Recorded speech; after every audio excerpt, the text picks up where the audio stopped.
Now we have over 500% increase on the assault of ICE officers and agents. You know, just recently in Kansas City, we had an individual that was arrested and being charged by the U.S. Attorney's Office for attacking a female agent, ripping off her vest, and attempting to choke and kill her. And so he's being charged with attempted murder on a law enforcement officer. And, you know, in my time within federal law enforcement, I've never seen such an increase in the fact that we have civilians openly being hostile to ICE officers and agents as they try to make an arrest. This increase in violence on ICE officers is unprecedented, and unfortunately it's coming at a time when, you know, like you said, we do have a lot of political rhetoric that's aimed towards the men and women of law enforcement that are just trying to go out there and do their job that they're sworn to do. Yeah, I mean, to your point, Director, I mean, Minnesota Governor Tim Walz, the former vice presidential nominee of the Democrat Party, compared federal immigration agents to Hitler's secret police. I mean, where does the fear-mongering stop?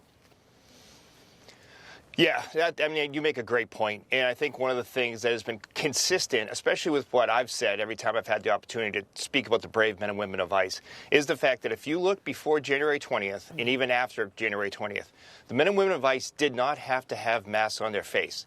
Me personally, I don't want those officers having to wear those masks because it's hot, it's dangerous. But you look at what's going on right now. ICE agents are being doxxed at a horrible rate. You know, over the weekend we had ICE officers' names, addresses, families, Instagrams, Facebook, posted and spread all around the city of Portland saying no rest for ICE. And you're seeing it in Los Angeles. People are flagging where their hotels are. This weekend, instead of having peaceful protests at spots in Los Angeles, they had agents' cars rammed and surrounded in intersections. There has to be a point where we can work with elected officials to come up with ways to ensure that ICE is able to do their mission safely, and the men and women of ICE do not have to worry about political rhetoric or outside agitators affecting their jobs, families, their safety, things like that. It's time that, you know, common sense needs to prevail in this, and ICE needs to be seen as the effective law enforcement tool it is. But we also need the help of elected officials. They need to help us not only do our job, but keep the men and women of ICE safe. Yeah, so what happens now? You know, what do you tell these ICE agents and their families? How are they navigating all of this just in daily life?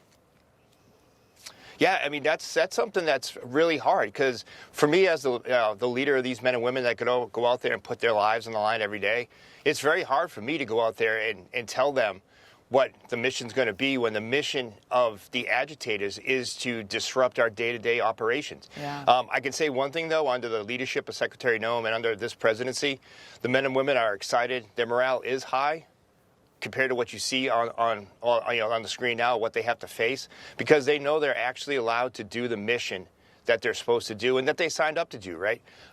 But sure, it takes a mental toll when you're told that you're racist, that you're Nazis, you're secret police, that you're violating people's civil rights.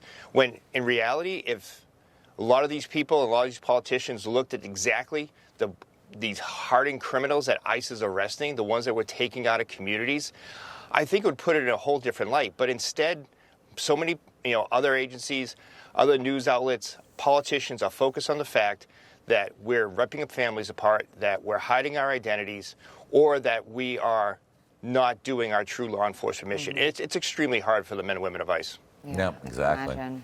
So, Director, before we go, I got to get your thoughts on this. Obviously, following the strikes over the weekend in Operation Midnight Hammer, Department of Homeland Security issued warnings about potential cyber attacks, the threats of violence here at home. We know millions of people from all over the world came in through Biden's open borders, even suspected terrorists.